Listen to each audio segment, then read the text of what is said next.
India, China, bhai bhai ഇതൊക്കെ കേട്ട് ചിരിച്ച് മണ്ണ് കപ്പുന്ന ഒരു കാലത്താണ് നമ്മൾ ജീവിക്കുന്നത്. മുൻപ് നെഹ്റുവിനെ ചൈന പറ്റിച്ചതുപോലെ ഇനി നരേന്ദ്രമോദിയെ പറ്റിക്കാനാവില്ല. ഇത് നമ്മുടെ ഒരു കോമൺ, മോദിയെ എതിർക്കുന്നവരും മോദിയെ അനുകൂലിക്കുന്നവരും ഒക്കെ തന്നെ മനസ്സിലാക്കുന്നത് ചൈനയെ കണ്ണുമടച്ച് വിശ്വസിക്കാൻ ആവില്ല എന്ന് തന്നെയാണ്. അപ്പം ഇന്ത്യ ചൈന ബന്ധങ്ങളിൽ ചിലപ്പോഴൊക്കെ പുരോഗതി ഉണ്ടാകാറുണ്ട്, ചിലപ്പോഴെല്ലാം വഷളാകാറുണ്ട്, അതിർത്തിയിൽ തർക്കമുണ്ടാകാറുണ്ട്. 4000 ചില്ലുവാനം കിലോമീറ്റർ ബോർഡറുള്ള രാജ്യങ്ങളാണ് ഇന്ത്യയും ചൈനയും. ഈ ബോർഡറിൽ കിഴക്കൻ ബോർഡർ, അതായത് അരുണാചൽ പ്രദേശ്, സിക്കിം ആ ഭാഗത്തെ ബോർഡറിലും അതുപോലെ ലഡാക്ക് പ്രദേശത്തെ, കാശ്മീർ ലഡാക്ക് പ്രദേശത്തെ ബോർഡറിലുമെല്ലാം നിരന്തരം ആക്രമണങ്ങൾ, നുഴഞ്ഞുകയറ്റങ്ങളെല്ലാം ഉണ്ടാകാറുണ്ട്. അത് നമ്മൾ സമഗ്രമായി പ്രതിരോധിക്കാനും ഇപ്പോൾ ഭാരതത്തിന് കഴിയുന്നുണ്ട്. ഈ ഒരു അവസ്ഥയിലാണ് ഇപ്പോൾ ചൈനീസ് വിദേശകാര്യ മന്ത്രി വാങ് യി ഇപ്പോൾ ഇന്ത്യയോട് പറഞ്ഞിരിക്കുന്നു, നോക്കൂ, നമുക്ക് മാറി ചിന്തിക്കേണ്ട കാലമായിരിക്കുന്നു. ഇപ്പോൾ അമേരിക്കയിൽ ഡൊണാൾഡ് ട്രംപാണ് അധികാരത്തിൽ. അമേരിക്കയ്ക്ക് സമഗ്രമായ മാറ്റങ്ങളാണ് അമേരിക്കയിൽ തന്നെ നടക്കുന്നത്. ലോക രാഷ്ട്രീയത്തിൽ തന്നെ ഒരു പുനഃക്രമീകരണത്തിനുള്ള സമയമായി. കണ്ണു തുറക്കൂ ഭാരതമേ എന്ന രീതിയിൽ അദ്ദേഹം പരസ്യമായ നിലപാടെടുക്കുകയാണ്. സാധാരണ ചൈനയുടെ നേതാക്കൾ അങ്ങനെ ഒരു പരസ്യമായ നിലപാടെടുക്കാറില്ല, പ്രത്യേകിച്ച് ഏകപക്ഷീയമായി അങ്ങനെ ഒരു കാര്യം ഇന്ത്യയോട് പറയാറുമില്ല. പക്ഷെ ഇവിടെ ഇത് ഓപ്പണായി ഒരു പബ്ലിക് ഡൊമൈനിൽ വന്നിരിക്കുകയാണ് വാങ് യിയുടെ സ്റ്റേറ്റ്മെന്റ്. അതിനുള്ള പശ്ചാത്തലം നമുക്കറിയാം. അമേരിക്ക ചൈന വ്യാപാര യുദ്ധം വീണ്ടും പൊട്ടിപ്പുറപ്പെട്ടിരിക്കുന്നു. കഴിഞ്ഞ പ്രാവശ്യം ട്രംപ് അധികാരത്തിൽ വന്നപ്പോൾ ഉണ്ടായതിന് സമാനമായതോ അതിനേക്കാൾ രൂക്ഷമായതോ ആയ ഒരു വ്യാപാര യുദ്ധത്തിന് രണ്ട് രാജ്യങ്ങളും തയ്യാറെടുക്കുകയാണ്.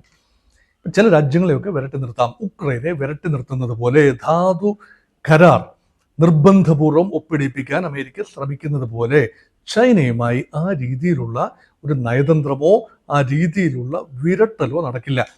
അങ്ങനെയെങ്കിൽ റിറ്റാലിയേറ്ററി ടാരിഫുകൾ ഉണ്ടാകും, രണ്ടു ഭാഗത്തും ഉണ്ടാകും. ചൈനീസ് പ്രോഡക്ട്സിനെതിരെ പൊതുവെ ചുമത്തിയിരുന്ന 10% നികുതി ഇപ്പോൾ 20%, ഒരു 10 കൂടി വർദ്ധിപ്പിച്ച് വച്ചിരിക്കുകയാണ്. ചൈന പറയുന്നു അതേ രീതിയിൽ തന്നെ ഞങ്ങളും അമേരിക്കൻ ഉൽപ്പന്നങ്ങൾക്ക് നികുതി ചുമത്തുകയാണ്. അതുകൊണ്ട് ചൈന വിട്ടുകൊടുക്കാനുള്ള തയ്യാറില്ല. അതേസമയം ചൈനയ്ക്ക് മറ്റ് കാര്യങ്ങളിലും കൂടി ശ്രദ്ധിക്കേണ്ടതുണ്ട്. ഇതൊരു വ്യാപാര യുദ്ധം മാത്രമായി ഒതുങ്ങുമോ, അതോ മറ്റ് രീതിയിലുള്ള സുരക്ഷാ വിഷയങ്ങളും ഉണ്ടാകുമോ? ചൈനയുടെ വലിയ ഒരു കൺസേൺ ആണ് തൈവാൻ. റിപ്പബ്ലിക് ഓഫ് ചൈന എന്ന് പറയുന്ന പഴയ ഫോർമോസ അല്ലെങ്കിൽ തൈവാൻ, ചൈനീസ് തൈപേയ് എന്ന് പറയുന്ന ആ ഒരു പ്രദേശം ചൈനയ്ക്ക് ഷീ ജിൻപിങ്ങിന്റെ ഭരണകാലത്ത് തന്നെ പൂർണ്ണമായി ചൈനീസ് പരമാധികാര പ്രദേശമായി മാറ്റിയെടുക്കാനുള്ള താല്പര്യമുണ്ട്. ഇപ്പോൾ സ്വതന്ത്ര രാജ്യമായിട്ട് തന്നെയാണ് തൈവാൻ എല്ലാ പ്രാക്ടിക്കലി ഡിഫാക്റ്റോ പല രാജ്യങ്ങളും അവരെ സ്വതന്ത്രമായി അംഗീകരിച്ചിട്ടുണ്ട്, ചിലരൊന്നും അംഗീകരിച്ചിട്ടില്ല.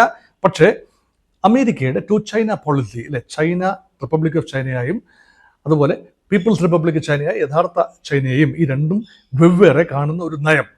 ട്രംപ് എങ്ങനെയാണ് അക്കാര്യത്തിൽ മുന്നോട്ട് പോകുന്നത്? വ്യാപാര കരാറിന്റെ പേര് പറഞ്ഞ് രാഷ്ട്രീയ സമ്മർദ്ദങ്ങളിലേക്കും കൂടെ നീങ്ങുമോ എന്ന ഒരു ആധി ചൈനയ്ക്കുണ്ട്. അങ്ങനെയെങ്കിൽ പുതിയ ഒരു ലോകക്രമം സൃഷ്ടിക്കുക വഴി തൈവാൻ വിഷയത്തിൽ ഉൾപ്പെടെ അനുകൂലമായ ഒരു ലോക ശ്രദ്ധ ഉണ്ടാകണം. ഇപ്പോൾ അമേരിക്കയെ പൂർണ്ണമായി ലോകം ഭയക്കുന്നുവെങ്കിൽ പോലും ലോകം അമേരിക്കയെ അംഗീകരിക്കുന്നില്ല.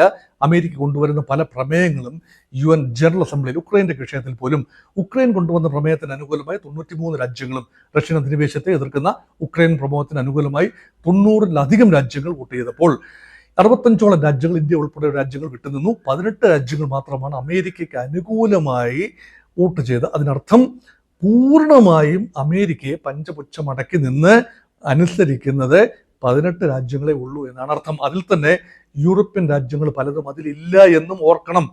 അതുകൊണ്ട് പുനഃക്രമീകരിക്കപ്പെടുന്ന ലോകക്രമത്തിൽ ഇന്ത്യ അതിശക്തമായ ഒരു ഘടകമാണ് എന്ന് ചൈന അംഗീകരിക്കുന്നു.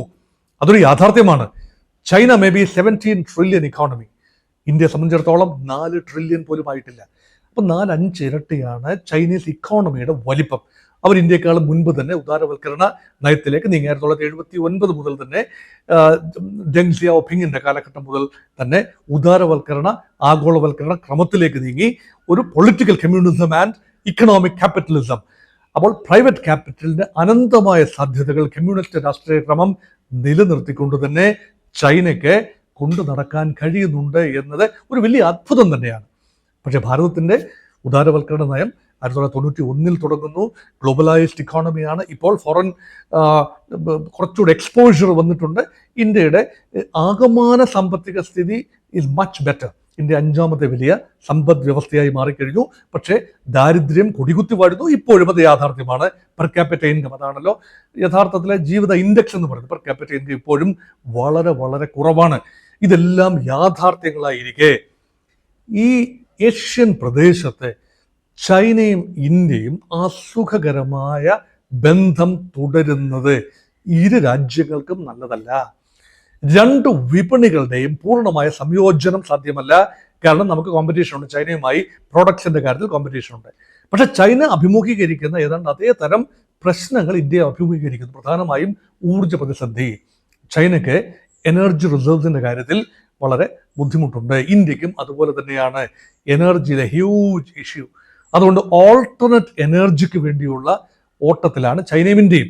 ചൈനയെ സഹായിക്കാൻ തീർച്ചയായും റഷ്യ ഉണ്ട്. റഷ്യക്കാണെങ്കിൽ ഹൈഡ്രോ കാർബൺ സർപ്ലസ് ഉള്ളത് കൊണ്ട് എത്ര വേണമെങ്കിലും എണ്ണ ചൈനയ്ക്ക് റഷ്യയിൽ നിന്ന് ലഭിക്കും. ഒരു ഉപരോധവും അവിടെ ബാധകമാകില്ല. കാരണം ജിയോഗ്രഫി അതിനനുകൂലമാണ്. അടുത്ത് കിടക്കുന്ന രാജ്യങ്ങളാണ്.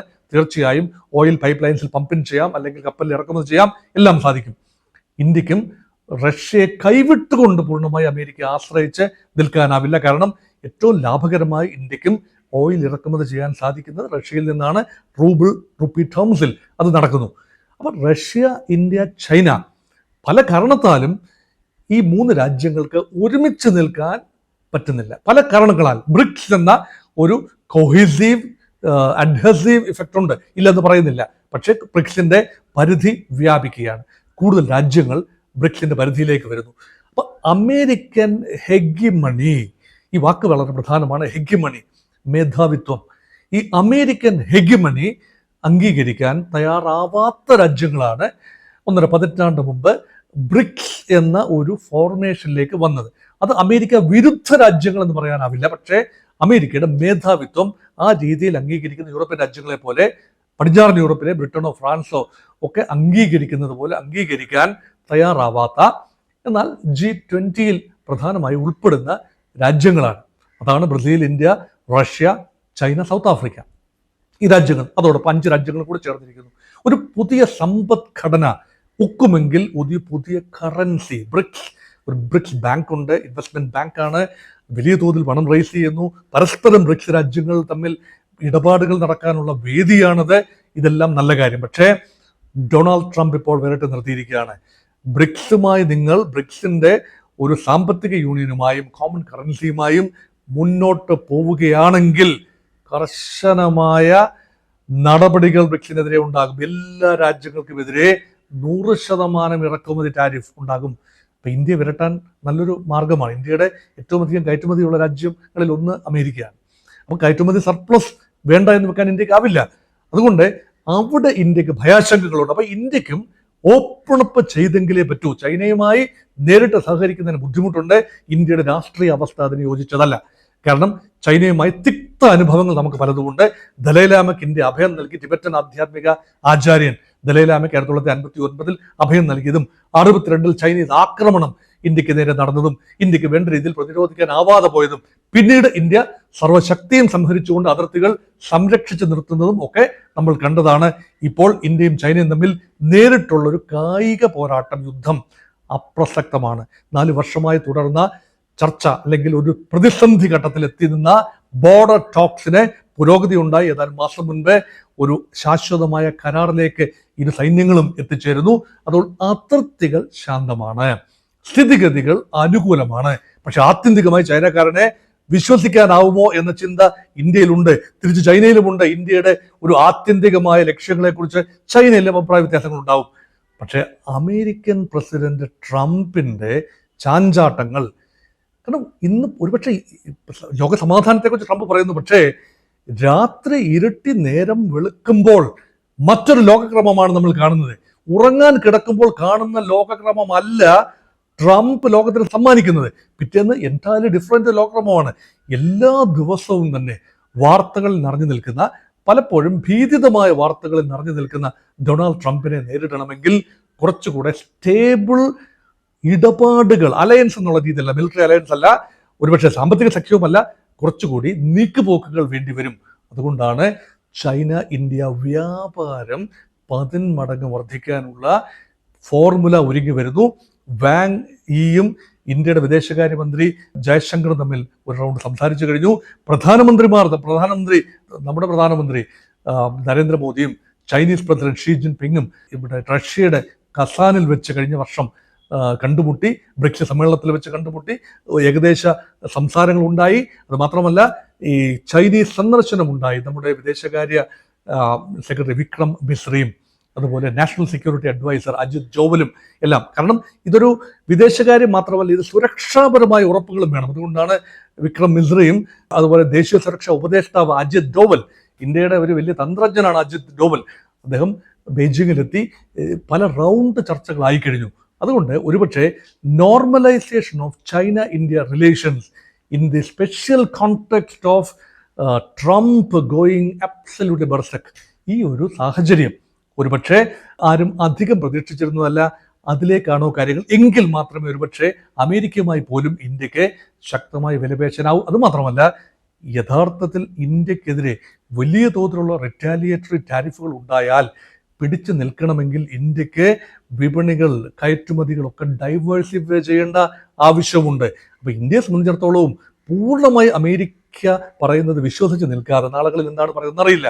അതുകൊണ്ട് മറ്റ് ഓപ്ഷൻസും കൂടെ തേടുന്നതിൻ്റെ ഭാഗമായി ലോകത്തെ ഏറ്റവും വലിയ ജനസംഖ്യയുള്ള 2 രാജ്യങ്ങൾ, 142 ബില്യൺ ആളുകളാണ്, 142 കോടി ആളുകൾ, അതായത് 1.42 ബില്യൺ ആളുകളാണ് ചൈനയിലും, അത്രയും തന്നെയാണ് ഇന്ത്യയിലും. അങ്ങനെ ലോകത്തെ മാനവരാശിയുടെ 1/3 ഇന്ത്യയും ചൈനയും കൂടെ ചേരുമ്പോൾ മാനവരാശിയുടെ 1/3 തന്നെ ഇന്ത്യ ചൈന രാജ്യങ്ങളിലാണ്. അപ്പോൾ ഈ 2 ജനതകൾ തമ്മിലുള്ള സഹകരണം കൂടുതൽ വർദ്ധിക്കും എന്ന പ്രതീക്ഷയോടുകൂടിയാണ് ഈ വീഡിയോ ഇപ്പോൾ അവസാനിപ്പിക്കുന്നത്.